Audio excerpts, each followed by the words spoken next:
नमस्कार विद्यार्थी मित्रांनो, आजच्या व्हिडिओमध्ये इयत्ता 9वी गणित भाग 2 घटक 3 त्रिकोण ट्रँगल या घटकाचा आपण अभ्यास करीत आहोत। ट्रँगल या ठिकाणी सराव संच 3.1 आपण सोडवित आहोत। त्यातला 8वा प्रश्न आपण सोडवणार आहोत। आकृतीमध्ये रेषा AB समांतर रेषा CD आणि रेषा PQ ही त्यांचे छेदिक आहे। किरण PT आणि किरण QT हे अनुक्रमे कोन BPQ आणि कोन PQD यांचे दुभाजक आहेत। तर सिद्ध करा कोन PTQ बरोबर 90 अंश। समजा या ठिकाणी कोन BPQ हा 2x अंश आहे, कारण PT किरण हा BPQचा दुभाजक आहे। त्यामुळे BPT आणि कोन QPT समान आहेत, x आणि x, म्हणून या ठिकाणी BPQ x अधिक x 2x अंश आणि कोन PQDचा दुभाजक किरण QT आहे, म्हणून कोन PQT आणि कोन TQD समान आहेत। y आणि y मांडलेला आहे तो समान, म्हणून PQD बरोबर y अधिक y 2y। ओके, आता कोन BPQचा दुभाजक किरण PT आहे, म्हणूनच आता आपण वाचलेलं आहे, पाहिलेलं आहे। कोन BPT बरोबर कोन QPT बरोबर या ठिकाणी x अंश आणि कोन PQDचा किरण QT हा दुभाजक आत्ता पाहिला आपण। कोन DQT बरोबर कोन PQT बरोबर y आणि रेषा AB आणि रेषा CD समांतर आहेत। PQ त्यांची छेदिका मानली, AB आणि CD समांतर आहेत आणि त्यांची रेषा PQ छेदिका घेतली, तर कोन BPQ आणि कोन PQD DQP किंवा PQD हे जे कोन आहेत हे आंतरकोन आहेत। आंतरकोन पूरक असतात आणि त्यांची बेरीज 180 अंश असते, म्हणजे कोन BPQ अधिक कोन PQD बरोबर 180, म्हणजेच x अधिक x 2x अधिक y अधिक y 2y 2x अधिक 2y बरोबर 180 लिहिलेला आहे। इथं हा 2x आहे, हा 2y, प्रत्येक दोन्ही बाजूला 2 भागलं तर x अधिक y बरोबर 180ला 90 180ला 2 भागून 90 आलं, x अधिक y 90। आणि मग त्रिकोण PTQ मध्ये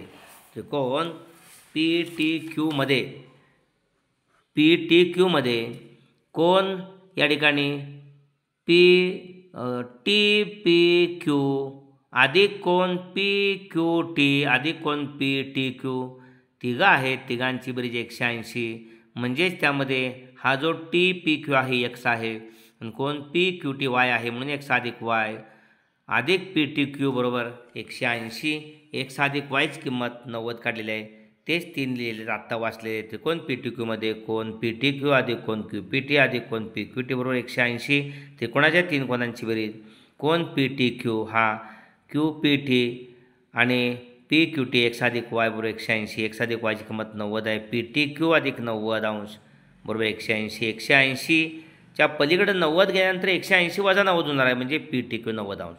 ओके, कोन PTQ 90 अंश, म्हणजेच या ठिकाणी कोन PTQ बरोबर 90 अंश। 9व्या आकृतीमध्ये दिलेल्या आकृती माहितीवरून ABCच्या किमती काढायच्या आहेत। या ठिकाणी कोन B आणि 70 अंश हे विरुद्ध कोन आहेत, म्हणजे Bचं माप 70 अंश आहे। C आणि 100 या दोघांची बेरीज 180 रेषीय जोडीतील कोन आहेत। 100 पलीकडे जाऊन 180 वजा 100 म्हणजे 80, कोन C बरोबर या ठिकाणी 80, कोन B 70। त्रिकोण हा जो आहे A अधिक B अधिक C या तिघांची 180 बेरीज आहे। B 70 आणि C 80, 70 आणि 80 150, 150 आपण 180 मधून वजा केला तर A ची किंमत 30 मिळेल। A ची किंमत 30, B ची 70 आणि C ची 80 अशा पद्धतीने। ओके, पहा कोन B बरोबर 70 अंश विरुद्ध कोन C आणि 100 रेषीय जोडीतील कोन आहेत, 180 बेरीज आहे। कोन C बरोबर 180 वजा 100, कोन C बरोबर 180 100 गेले 80 अंश। त्यानंतर कोन A अधिक B अधिक C 180, A अधिक B अधिक C, cone A cone B cone C बरोबर 180 अंश। त्रिकोणाचे 3 कोन त्रिकोणाचे 3 कोन यांची बेरीज 180 अंश असते. कोन ए काढायचे आहे, बी 70 आहे अधिक सी 80 आहे बरोबर 180 अंश. कोन ए अधिक 70 आणि 70 आणि 80 150 बरोबर 180. म्हणून कोन ए बरोबर 180 अधिक 150 पलीकडे गेले 150. कोन ए बरोबर 180 मध्ये 150 गेले 30 अंश. ओके. कोन ए बरोबर 30 अंश. कोन बी बरोबर 70 अंश आणि कोन सी बरोबर या ठिकाणी आपण काढलेला आहे तो 80 अंश. ओके. तिघांची बेरीज 70 आणि 30 100 आणि 80 180. ओके. 10वा शेवटचा प्रश्न आहे. रेख डी समांतर रेख जीएफ. रेख डी समांतर रेख जीएफ. किरण ईजी हा ईजी किरण हा कोन DEF चा कोन दुभाजक आहे आणि किरण FG हा कोन DFM चा कोन दुभाजक आहे. अशा परिस्थितीमध्ये कोन DEF हा कोन आणि EDF हा कोन हे एकरूप दाखवायचे आहेत आणि EF आणि FG एकरूप दाखवायचे आहेत. EF आणि FG पाहूया. पहा या ठिकाणी कोन DEF एकरूप कोन GEF हे दोन कोन एकरूप आहेत कारण किरण EG हा कोन DEF चा कोन दुभाजक आहे म्हणून हे दोन कोन एकरूप आहेत. म्हणून या ठिकाणी DEF आणि GEF या ठिकाणी हा x असेल तर हा पण x मानला, दोन्ही पण x आहेत.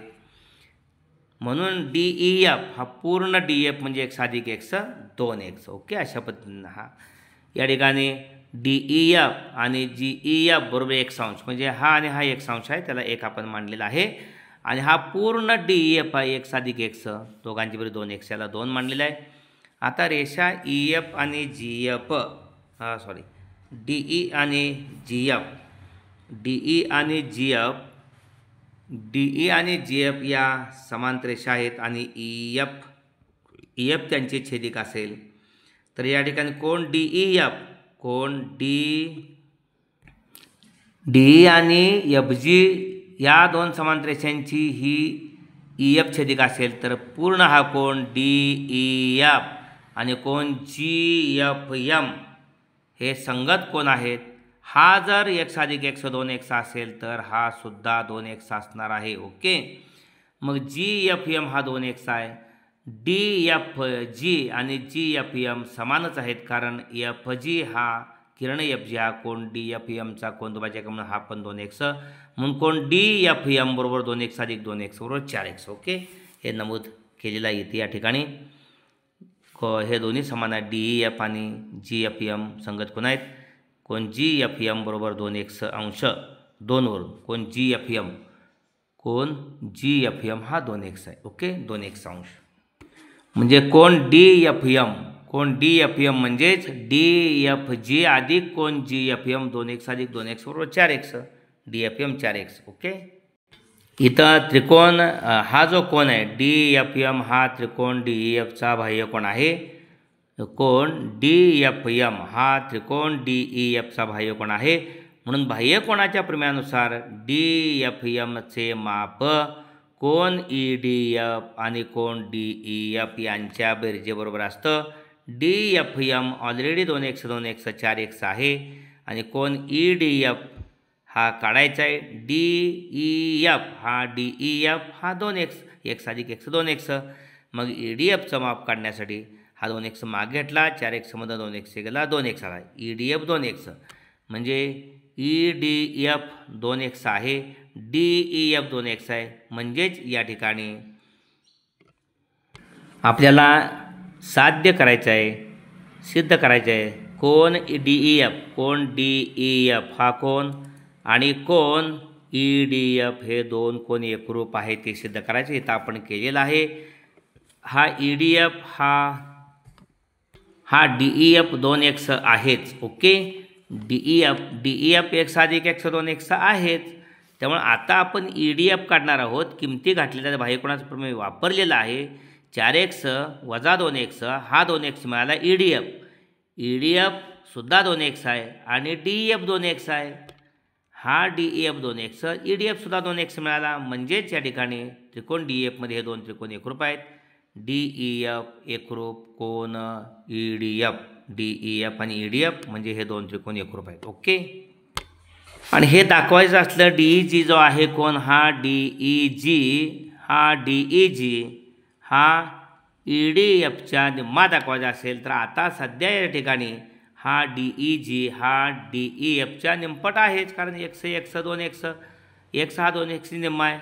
म्हणजे जर हा DEG 1/2 DEF असेल तर 1/2 EDF असणारच आहे. कारण हे दोघं समानच आहेत. ओके, हे पण आपण दाखवू शकतो या पद्धतीने, दाखवलं या पद्धतीनं. ओके, पण पुस्तकामध्ये हेच आहे साध्य आपलं.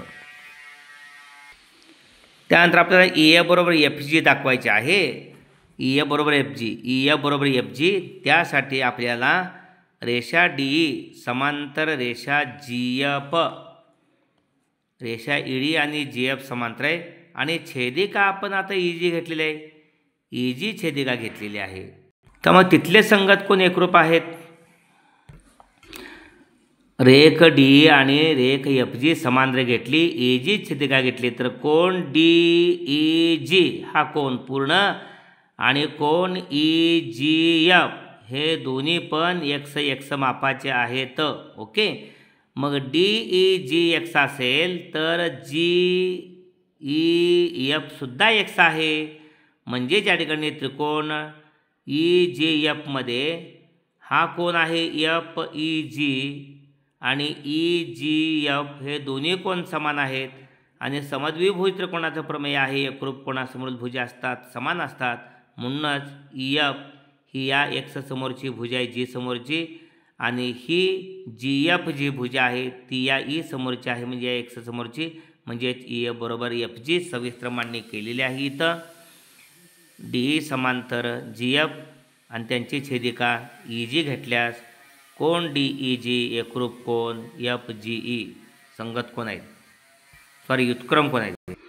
हे व्युत्क्रम कोण आहेत, एकरूप आहेत. आणि मग FGE x असेल, हा या ठिकाणी हा FEG x असेल तर FGE सुद्धा x आहे तर नमूद केलेलं आहे. म्हणजे त्रिकोण FEG मध्ये हे जे दोन कोण एकरूप आहेत आणि त्यांच्या समोरल्या भुजा एकरूप आहेत. EF एकरूप FG किंवा EF बरोबर FG समद्विभुज त्रिकोणाचा प्रमेय. Okay, question number 10. Line DE parallel line GF, DE parallel line GF, ray EG and ray FG are bisectors of angle DEF and angle DFM respectively. Prove that angle here DEF is equal to angle EDF and EF is equal to FG. From figure here, angle DEF, angle DEG is equal to angle GEF. Here a ray is a bisector of angle DEF. Okay, let angle DEG is equal to angle GEF is equal to x. DEG and angle GEF x. Okay, here correction. That means angle DEF is equal to angle DEG plus angle GEF x plus x at 2x. This is first. Angle DEG is equal to angle GEF is equal to x degree. This is first. And angle DEF is equal to angle DEG plus angle GEF. This is second. Angle DEF is equal to x plus x is equal to 2x. This is second. Line DE and line GF parallel and line EF is a transversal. Then angle DEF congruent angle GFM corresponding angles. Okay, angle GFM is equal to 2x angle GFM is equal to 2x. This is DEF 2x, GFM 2x, alternate angles 2x. Angle DFG, congruent angle GFM. Here ray FG bisector angle DFM.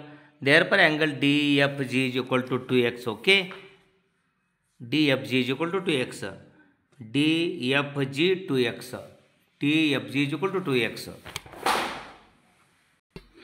Angle DFM is equal to DFG plus GFM. Angle DFM is equal to DFG plus GFM 2x plus 2x, so 4x. DFM is equal to 4x. Here angle DFM is the exterior angle of triangle DEF.